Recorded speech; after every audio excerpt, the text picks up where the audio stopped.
क्या तुम्हारा बाप लगता वो, तुम्हारा ससुरा लगता वो कि तुम उस पर केस नहीं बुक करते? और कोई पोस्टर उठाता है तो 1300 लोगों पे केस बुक हो जाता है, 40 गिरफ्तार हो जाते। बीजेपी तुम्हारी दोस्त नहीं बन सकती, मोदी तुम्हारा हमदर्द नहीं बन सकता। मुबारक हो तुम्हारी बहादुरी पर, मुबारक हो कि तुम खामोश बैठे हो। अरे अगर चीफ जस्टिस कंप्लेन नहीं करते तो तुम तो एक्शन ले सकते थे। अगर उसका नाम राकेश किशोर नहीं होता, उसका नाम असद होता, क्या करते पुलिस बीजेपी वाले? उसको बोलते उठाओ, कनेक्शन मां से है, पड़ोसी मुल्क से आया, आईएसआई आईएसएस क्या क्या बोलते थे। हम मोदी से पूछना चाह रहे हैं, मोहन भगवत से पूछना चाह रहे हैं, नीतीश कुमार से पूछना चाह रहे हैं, बताओ इस शख्स में इतनी हिम्मत कैसे आई कि सुप्रीम कोर्ट के चीफ जस्टिस के इजलास में जाकर जूता उठाकर भारत के दूसरे दलित चीफ जस्टिस ऑफ इंडिया की तरफ फेंके। जब हमारी संसद पार्लियामेंट में दो नौजवान कूद गए संसद में, याद है कूदे थे, कूदने के बाद एक धुआं उन्होंने छोड़ा, उन पर अनलॉफुल एक्टिविटीज प्रिवेंशन एक्ट लगाया गया। भारत के प्रधानमंत्री, दिल्ली की पुलिस आपके मातहत आती है और आप खाली एक बयान दे दिए कि बहुत गलत हुआ। इसको हिम्मत कैसा हुई इस राकेश किशोर को? इसको ताकत कहां से मिली? इसने क्यों लिखा ये कि सनातन धर्म का अपमान नहीं सहेगा हिंदुस्तान? बताओ मोदी जी, क्या आपकी सरकार और आपकी पॉलिसी जिम्मेदार नहीं है? अगर उसका नाम असद होता तो अब तक मुझे गिरफ्तार कर लिया जाता। अगर जो संविधान को मानते हैं, जो संविधान को मानते उन्होंने कहा कि हम कोर्ट के फैसले से खुश नहीं है, यह फैसला गलत है, क्या हमने धर्म का नाम लेकर किसी पर जूता उठाया?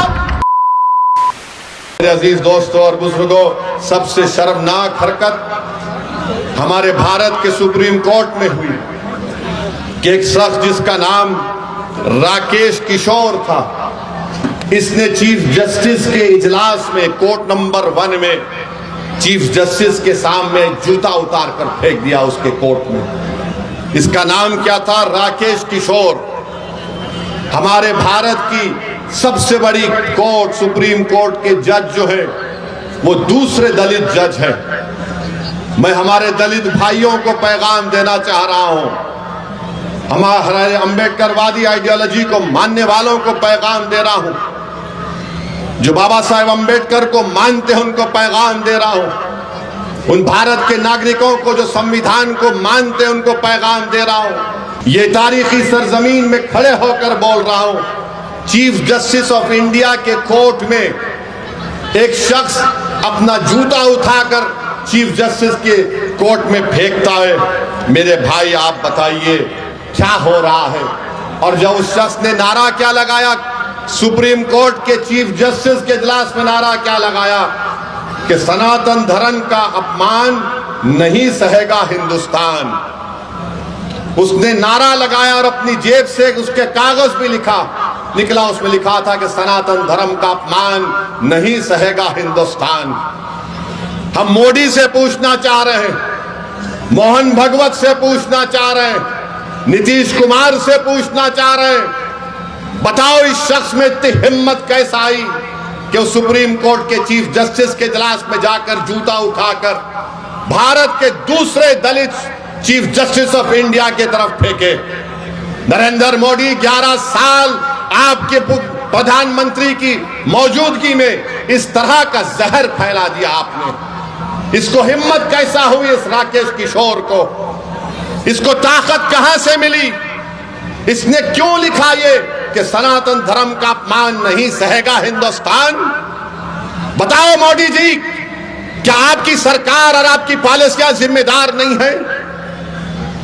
जबकि सुप्रीम कोर्ट के चीफ जस्टिस ने कोई फैसला नहीं दिया, कुछ बात नहीं कि ओरल ऑब्जर्वेशन था उनका, मगर इसको तकलीफ हुई इस राकेश किशोर को, इसने चीफ जस्टिस ऑफ इंडिया के इजलास में आकर जूता उठाकर फेंक दिया। उसको अब तक गिरफ्तार नहीं करी पुलिस। अगर उसका नाम असद होता तो अब तक मुझे गिरफ्तार कर लिया जाता। नाम क्या था? राकेश किशोर।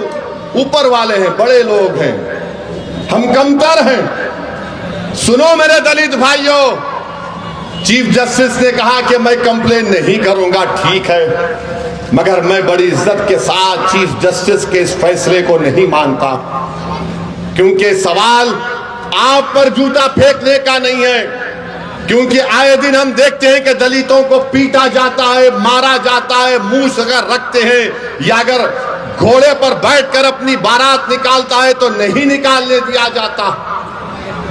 चीफ जस्टिस ने कंप्लेंट नहीं की, हम मानते हो सही नहीं था, मगर दिल्ली पुलिस को क्या हुआ? दिल्ली पुलिस 100 मोटो एक्शन ले सकती, और मैं आपको बता रहा हूं, देश को बता रहा हूं, जब हमारी संसद पार्लियामेंट में 2 नौजवान कूद गए संसद में, याद है, कूदे थे, कूदने के बाद एक धुआं उन्होंने छोड़ा, उन पर अनलॉफुल एक्टिविटीज प्रिवेंशन एक्ट लगाया गया। भारत के प्रधानमंत्री, दिल्ली की पुलिस आपके मातहत आती है और आप खाली एक बयान दे दिए, ये बहुत गलत हुआ। अरे आपको तो ये करना चाहिए था कि आप उस शख्स पर जिसका नाम राकेश किशोर है उस पर यूएपीए लगाते, पुलिस खुद से कंप्लेन कर सकती है। अगर उसका नाम राकेश किशोर नहीं होता, उसका नाम असद होता, क्या करते पुलिस, बीजेपी वाले? उसको बोलते उठाओ, कनेक्शन वहां से है, पड़ोसी मुल्क से आया, आईएसआई, आईसिस, क्या क्या खोलते थे। और यह शख्स कह रहा है कि सनातन धर्म का अपमान नहीं सहेगा हिंदुस्तान। मोदी जी, फर्क उसमें और दूसरों में यह है कि जिस जगह पर मस्जिद को शहीद कर दिया गया था, कोर्ट का फैसला आया कि किसी ने नहीं तोड़ा। सुप्रीम कोर्ट का फैसला आया कि मस्जिद तुम्हारी नहीं है। सुप्रीम कोर्ट का फैसला ट्रिपल तलाक के बारे में आया। सुप्रीम कोर्ट का फैसला कई चीजों पर आया। हालिया यही सुप्रीम कोर्ट ने इंटरिम ऑर्डर दिया वक्फ कानून के ऊपर, जिससे हमको नुकसान होगा, मस्जिदों को नुकसान होगा। मगर जो संविधान को मानते हैं, जो संविधान को मानते, उन्होंने कहा कि हम कोर्ट के फैसले से खुश नहीं है, यह फैसला गलत है। क्या हमने धर्म का नाम लेकर किसी पर जूता उठाया? बताओ ये लोग कौन है? ये वो लोग हैं जिनको नरेंद्र मोदी की हुकूमत ने ताकत बख्श दी। ये वो लोग हैं जिनके दिलों में जहर उगल दिया गया। ये वो लोग हैं, आज भी राकेश किशोर बोलता है कि मुझे किसी चीज की परवाह नहीं है, मुझे कोई गम नहीं है कि मैंने चीफ जस्टिस ऑफ इंडिया के सामने जूता उठाकर फेंका। ये क्या हो रहा है हमारे देश में? इंसाफ की जगह पर इस तरह की हरकत हो रही है और दिल्ली की पुलिस उसको गिरफ्तार भी नहीं करती। मुबारक हो तुम्हारी बहादुरी पर, मुबारक हो कि तुम खामोश बैठे हो। अरे अगर चीफ जस्टिस कंप्लेन नहीं करते तो तुम तो एक्शन ले सकते थे, लेकर जाते हो उसको। उत्तर प्रदेश में बच्चों को पकड़ा जाता है, पीटा जाता है और पुलिस की गाड़ी से उतारकर उनको बोलते हैं कि कान पकड़कर माफी मांगो, क्योंकि उसका नाम राकेश किशोर है। क्या तुम्हारा बाप लगता वो? तुम्हारा ससुरा लगता वो कि तुम उस पे केस नहीं बुक करते? और कोई पोस्टर उठाता है तो 1300 लोगों पे केस बुक हो जाता है, 40 गिरफ्तार हो जाते। सुप्रीम कोर्ट के चीफ जस्टिस के कोर्ट में जूता फेंकता है और ये लोग कोई केस रजिस्टर नहीं करते, पकड़ना तो दूर की बात। ये इंसाफ है, ये हमारे मुल्क का माहौल है, जिस देश के लिए हमने और आपने क्या क्या हमारे बुजुर्गों ने कुर्बानियां दी। दलितों को रुसवा करने की कोशिशें की जाती है। हम दलित भाइयों से कह रहे हैं कि पहचानो इन लोगों को। बीजेपी तुम्हारी दोस्त नहीं बन सकती, मोदी तुम्हारा हमदर्द नहीं बन सकता। भारत की तारीख का दूसरा दलित चीफ जस्टिस ऑफ इंडिया है। ये चीफ जस्टिस ऑफ इंडिया के वालिद जो थे, उनके वालिद, जब बाबा साहेब अंबेडकर ने हिंदुइज्म को छोड़कर नागपुर में बौद्ध मजहब को इख्तियार किया तो उनके वालिद साथ थे बाबा साहेब अंबेडकर के।